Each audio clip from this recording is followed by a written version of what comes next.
ल गाइज हामी चाहिँ अहिले घुम्न हिँडेको हामी चाहिँ अहिले यो कम्पनीको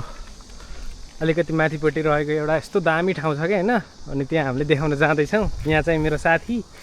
यो मेरो चाहिँ जिग्री भाइ मेरो लुते भाइ इत्रुको छन् अनि हामी चाहिँ सर जान्छौँ होइन तपाईँहरूलाई आज मैले विशेष के ठाउँ देखाउँछु भन्दाखेरि होइन आज कोरियाको स्याउबारी देखाउँदैछु यस्तो बवाल स्याउबारी छ कि अनि तपाईँहरूलाई यो स्याउबारी अनि त्यसपछि कता कता लान्छु अब भिडियोमै देखाउँला है त ओके ल है गाइज यहीँ यो साउबारी ल यिनी साउहरू हेर्नुहोस् त हाम्रो साउहरू कस्तो फल्नु भएको छ यहाँ सर वाउ यो सबै स्याउ बगान हो यहाँ चाहिँ फुजी स्याउलाखन भन्छहरूले त्यस्तो दामी छ तपाईँहरूलाई मैले नजिक गरेर देखाइदिन्छु है त टिप्न हुन्न के कोरियामा टिप्न चाहिँ हुन्न के गाई यस्तो छ स्याउ यो चाहिँ स्याउ बगान है अहिले हरियै छ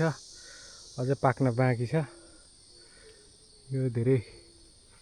अब कति महिना पाक्छ अलिक परको रत्तै भएछ के पाकेछ सबै हो र